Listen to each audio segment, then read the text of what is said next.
आज मेरे पास में एक ऐसा तरीका आ गया है जिसके बाद में हो सकता है मोर्टीन या किसी अदर मॉस्किटो रिपेलर की जरूरत भी ना पड़े। तो करना क्या है, एक नींबू लेना है, इसको काटना है बीच में से और 10-12 लौंग फंसाने हैं और लौंग फंसाने के बाद में हमारा फॉर्मूला हो गया है तैयार। अब मच्छर दूर दूर तक नहीं रहने वाले। तो ऐसा मैंने किसी वीडियो में देखा था और उसके बाद में इसको ट्राई किया। तो ट्राई करने के बाद में मच्छर ने गुस्से में आके 2 बार काट लिया। तो बेसिकली इससे होता कुछ नहीं है, नींबू और लौंग मिलके कुछ भी नहीं करते हैं और लौंग सिर्फ एक मसाला है। तो आज बात करने वाला है लौंग के बारे में कि लौंग में ग्रेड्स कौन सी आती है, क्वालिटीज कौन सी आती है और इसकी प्राइसिंग क्या होती है। नमस्कार दोस्तों, मेरा नाम है सौरभ और आप देख रहे हैं मेवाड़ी बनिया। तो लौंग है ना, पासपोर्ट लेके घूम रहा है क्योंकि ये हमारे पास में तंजानिया, मेडागास्कर, इंडोनेशिया, श्रीलंका से इंडिया में इंपोर्ट होता है। इनकी जो ग्रेड्स है वो बहुत बड़ी वाइड रेंज के अंदर आने लग गई है। तो जो कोलंबो का लौंग होता है वो काले कलर का लौंग होता है, थोड़ा सा छोटा और मोटा। तो ये जो लौंग होता है इसमें तेल की मात्रा बहुत अच्छी होती है। और फिर आता है तंजानिया का जंजीबार लौंग।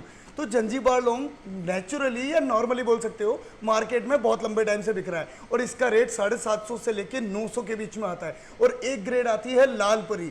ये लौंग लाल कलर का होता है, बहुत अच्छी क्वालिटी का लौंग है ये और पतला लौंग होता है। इसका बेसिकली जो कलर शेड आता है वो लाल कलर का आता है। तो लाल परी 850 से 900 के बीच में मार्केट में मिलता है। तो अब एक बात और आती है कि लौंग में मिलावट किस चीज़ की होती है।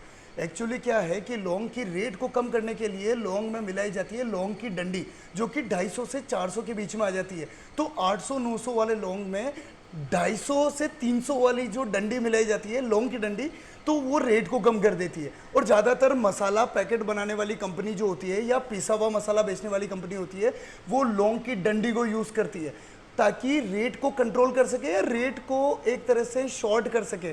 कॉस्ट कटिंग के अंदर ये सबसे ज़्यादा काम आती है। तो लौंग में और किसी चीज़ की मिलावट नहीं होती है, सिर्फ लौंग की डंडी की मिलावट होती है। और बहुत बार ये भी दिमाग में आता है कि लौंग में से हो सकता है तेल निकाल दे। तो ऐसा कोई तरीका इन्वेंट अभी तक हुआ नहीं है कि बिना क्रश किए लौंग में से तेल को निकाल लिया जाए। तो ऐसा सोचने का कोई मतलब नहीं निकलता है कि लौंग को बिना क्रश किए उसमें से तेल निकाल लिया जिससे उसकी रेट कम हो गई। और एक बात और आती है कि लौंग के अंदर तेल की मात्रा का जजमेंट कैसे करें या उसको कैसे पता करें कि लौंग में तेल की मात्रा कितनी है, लौंग फ्रेश है या ओल्ड है। उसका एक सिंपल सा तरीका है, अगर आप लौंग को जलाएंगे तो वो फुलझड़ी की तरह स्पार्किंग करेगा। अगर स्पार्किंग करता है तो वो फ्रेश लौंग है, क्योंकि उसके अंदर तेल की जो मात्रा होती है या तेल की जो क्वांटिटी होती है वो उसको स्पार्क देती है। और जैसे जैसे लौंग पुराना होता जाता है या एक्सपायर होने लगता है तो उसमें तेल की मात्रा कम हो जाती है, उसके बाद वो स्पार्क नहीं करता, डायरेक्ट जल जाता है। तो ये तो हो गया तरीका लौंग का जजमेंट करने का और इसकी प्राइसिंग। अब बात करते हैं लौंग के यूजेस के बारे में। ज़्यादातर आपने बहुत सारे वीडियोस में देखा होगा कि लौंग के फायदे कितने हैं और मैं बताने वाला हूँ लौंग का नुकसान क्या है।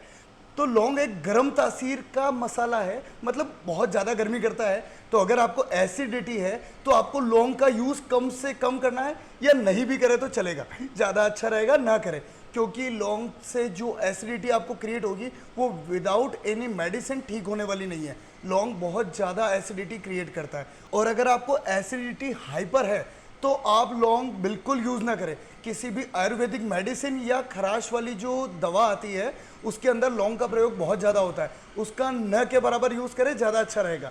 और हाँ, एक बात और, लौंग का जो तेल होता है ये हड्डियों के लिए बहुत अच्छा होता है। तो बच्चों के मालिश के अंदर आप लौंग का तेल यूज़ कर सकते हैं। तो अगर आपने ये वीडियो यहाँ तक देखा है तो लौंग के बारे में बहुत अच्छी खासी नॉलेज हो गई होगी। और ऐसे ही मज़ेदार वीडियो आगे भी देखने के लिए लाइक करें, शेयर करें, सब्सक्राइब करें।